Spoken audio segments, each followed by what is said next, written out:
Lectura del primer libro de Samuel.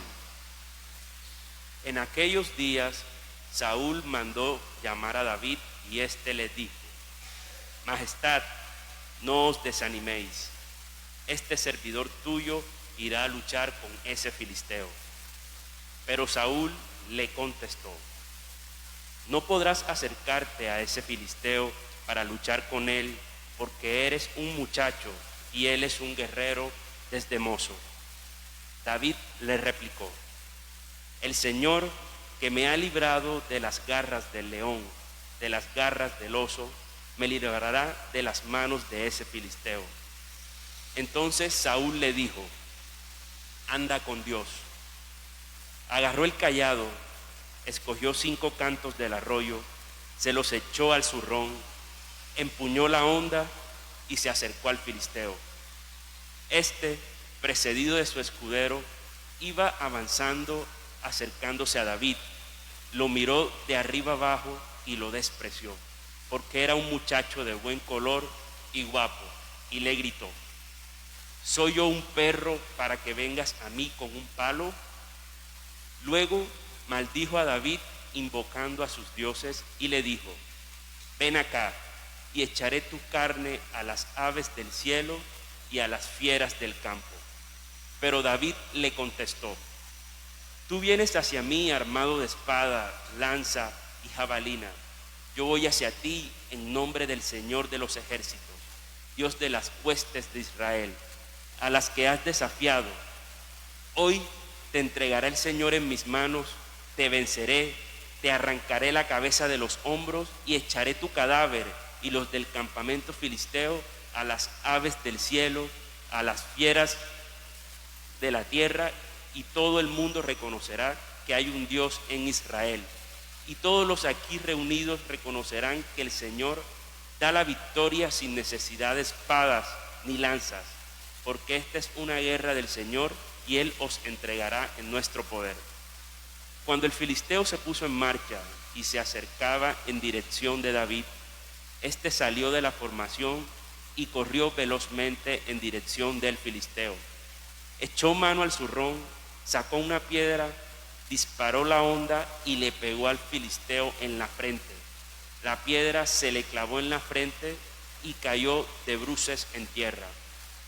Así venció David al filisteo con la honda y una piedra. Lo mató de un golpe, sin empuñar espada. David corrió y se paró junto al filisteo, le agarró la espada, la desenvainó y lo remató, cortándole la cabeza. Los filisteos, al ver que había muerto su campeón, huyeron. Palabra de Dios. Bendito el Señor, mi roca. Bendito el Señor, mi roca, que adiestra mis manos para el combate, mis dedos para la pelea. Mi bienhechor, mi alcázar, baluarte donde me pongo a salvo, mi escudo y mi refugio, que me somete los pueblos. Dios mío, te cantaré un cántico nuevo, tocaré para ti el arpa de 10 cuerdas, para ti que das la victoria a los reyes y salvas a David tu siervo.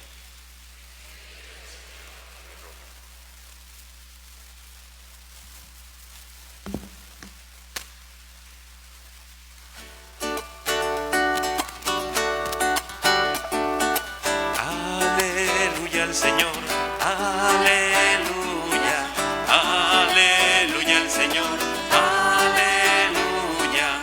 Oh Señor, que los pueblos te celebren, que los pueblos te acaben todos juntos. Aleluya al Señor, aleluya, aleluya al Señor, aleluya. El Señor esté con ustedes. Y con tu espíritu. Lectura del Santo Evangelio según San Marcos. Gloria a ti, Señor. En aquel tiempo, Entró Jesús otra vez en la sinagoga, y había allí un hombre con parálisis en un brazo.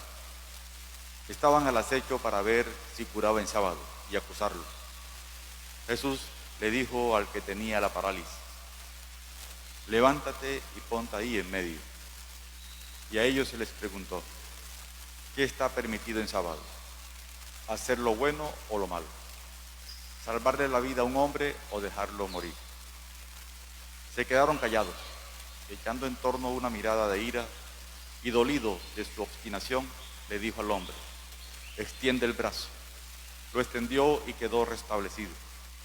En cuanto salieron de la sinagoga, los fariseos se pusieron a planear con los herodianos el modo de acabar con él. Palabra del Señor. Gloria a ti, Señor Jesús.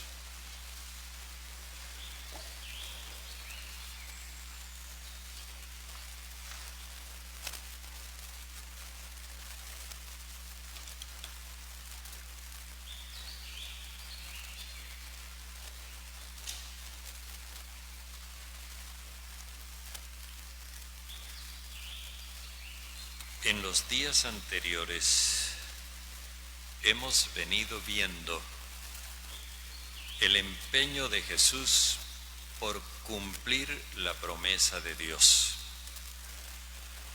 la promesa que es libertad y vida. Hoy llegamos a un momento cumbre, porque en este Evangelio se nos anuncia que la libertad humana es tan importante para Dios que el Hijo de Dios no duda en arriesgar su vida con tal de reivindicar esa libertad.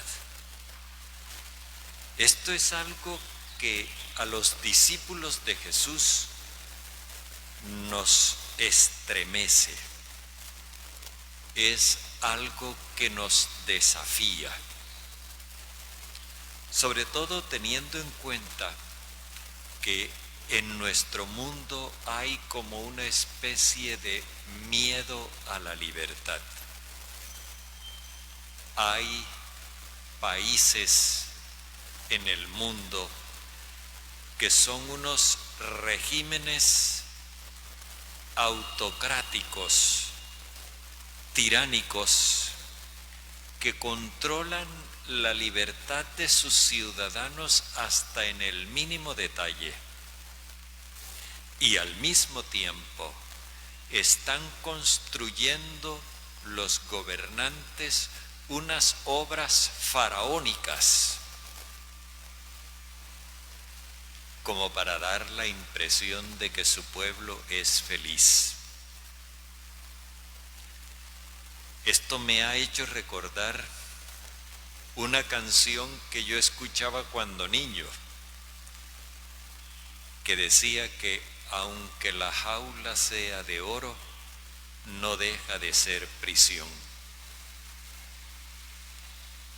No es así como se reivindica la libertad de los hombres y de los pueblos. Y precisamente en Israel había una institución fastuosa, un templo magnífico, pero en nombre de Dios se estaba reprimiendo la libertad de la gente. Y la sinagoga era lugar en donde ese dominio de la libertad se ejercía al nivel más próximo a la gente. En cada localidad donde había una sinagoga, se estaba haciendo llegar la mano larga de aquella institución que reprimía la libertad de las personas. Eso es lo que el Evangelio nos presenta hoy. Jesús llega a la sinagoga y encuentra a un hombre con el brazo paralizado. Tener el brazo paralizado es tener incapacidad para actuar, para hacer, para crear. Por lo tanto, es un hombre incapacitado para realizar el designio de Dios en su vida.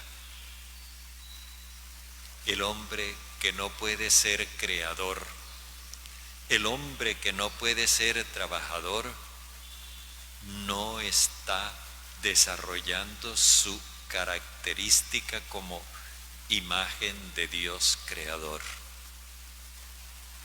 Eso es lo que Jesús se encuentra en la sinagoga, un hombre reprimido, un hombre represado, que no tiene capacidad de expresarse, de crear, que no tiene una auténtica relación con Dios porque ha sido privado de su capacidad de identificarse con Dios. Y Jesús pone esa situación en el centro de la atención. Él sabe que los enemigos de la libertad están al acecho, pero Él no tiene miedo a los enemigos de la libertad. Tampoco tiene miedo a la libertad. Y por eso, al poner la situación en el centro, cuando dice levántate y ponte ahí en medio, al poner en el centro de atención de toda la sinagoga ese problema, muestra lo central que es este asunto para Dios. Y entonces Jesús hace la pregunta que nos muestra cómo la promesa de Dios está íntimamente trabada. ¿Qué está permitido en sábado? ¿Hacer el bien o el mal? Recordemos lo que veíamos ayer. El sábado era la conmemoración de la salida de Egipto, que se hacía semanalmente. Anualmente se hacía de forma solemne en la fiesta de la Pascua, pero el sábado era el día en que se conmemoraba que Dios había sacado a su pueblo de la esclavitud para hacerlo libre. Y la segunda pregunta que hace Jesús es esta: ¿salvarle la vida a un hombre o dejarlo morir? El asunto de la libertad tiene que ver con la salvación. O sea, la libertad es inherente a la vida. No puede haber vida auténtica si no hay libertad. Si no se reivindica la libertad, tampoco se reivindica la vida. Nos dice el evangelista que los que estaban al acecho, los enemigos de la libertad, se quedaron callados. Su silencio es un silencio no de aceptación de lo que dice Jesús, es que ellos se sienten acorralados y no pueden replicarle. Por eso nos dice el evangelista que Jesús echó en torno una mirada de ira. No pensemos esto en los términos nuestros, que fue que a Jesús se le salió la piedra, perdió la paciencia.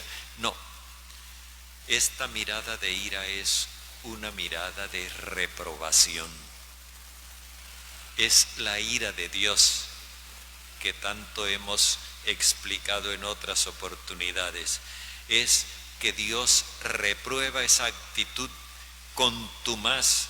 Ellos no quieren aceptar la libertad humana y mejor prefieren callarse, pero no reconocer que está mal que se reprima la libertad. A ellos no les interesa la libertad de la gente porque quieren tener el control de la misma. Esa es la mirada de reprobación de Jesús. Pero por otro lado, a él le duele la obstinación de ellos, porque Jesús los ama.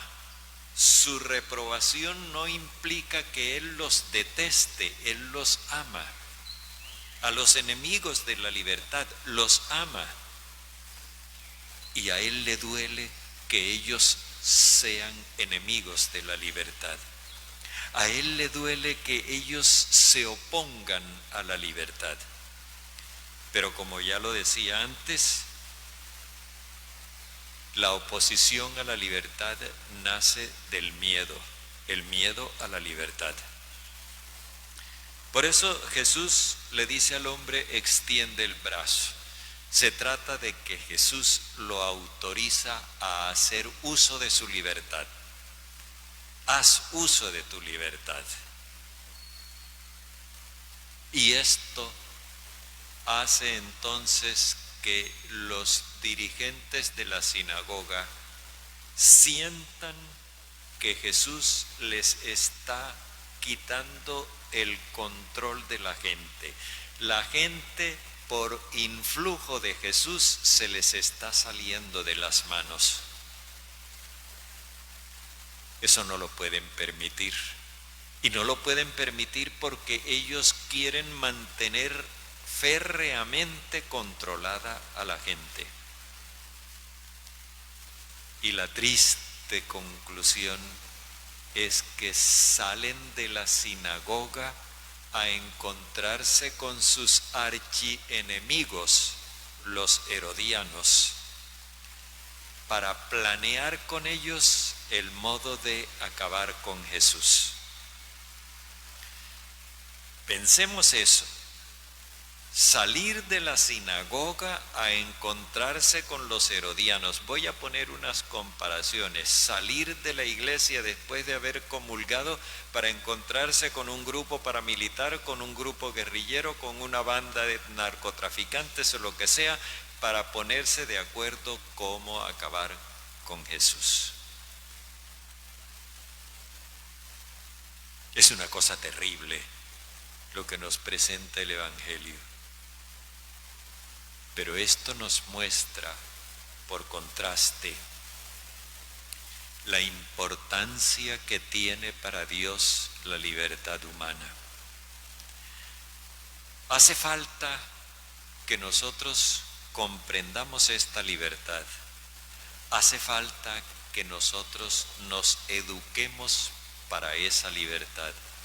El miedo a la libertad consiste precisamente en que no se nos ha educado para entenderla y para vivirla.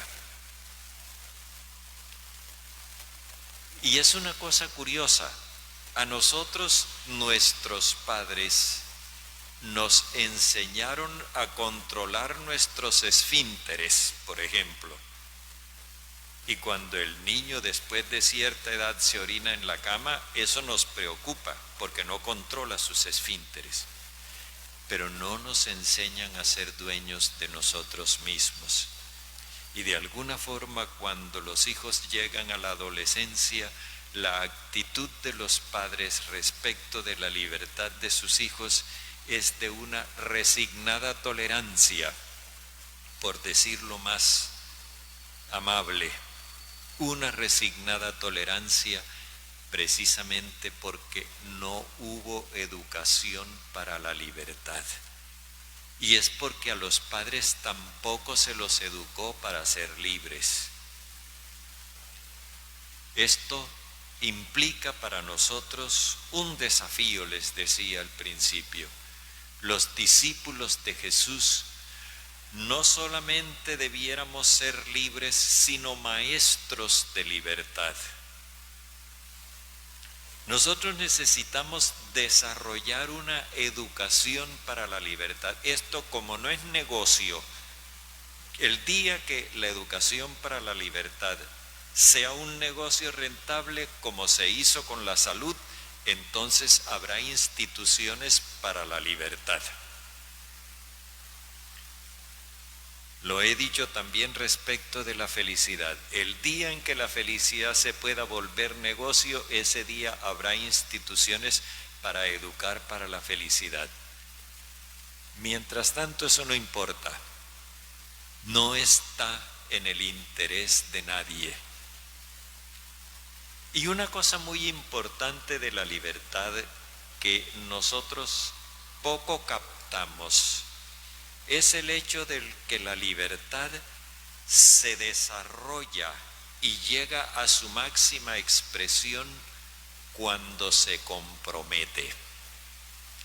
Jesús es el hombre libre y el hombre libre se compromete a favor de la libertad de los demás. No importan las consecuencias. Jesús sabe muy bien que al darle libertad a la gente se está granjeando la enemistad de los dirigentes.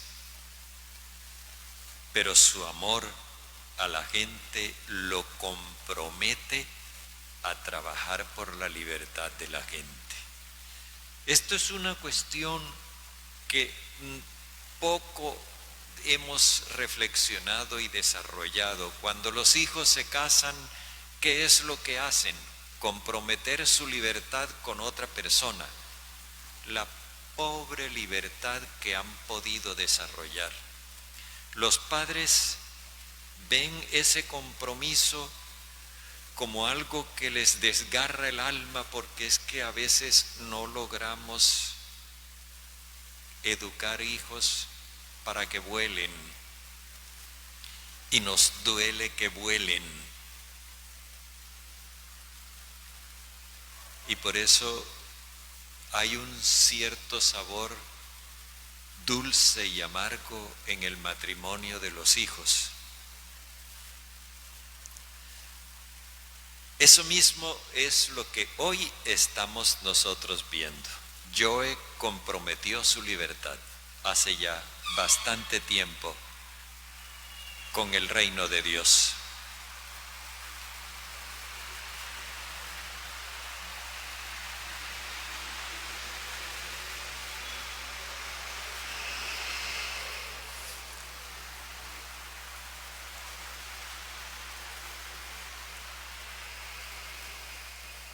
Ese compromiso de Joe con el reino de Dios lo llevó a dejar su familia,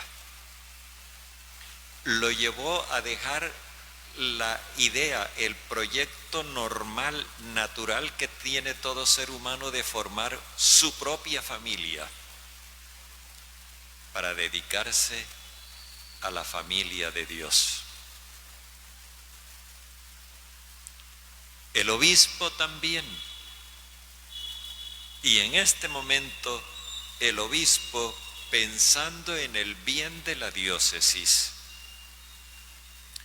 le ha propuesto a Joe que se vaya al seminario, que otra vez deje su familia, deje su tierra, deje la parroquia donde se sentía bien para ir al seminario a trabajar por la formación de los futuros sacerdotes de la diócesis de Sincelejo.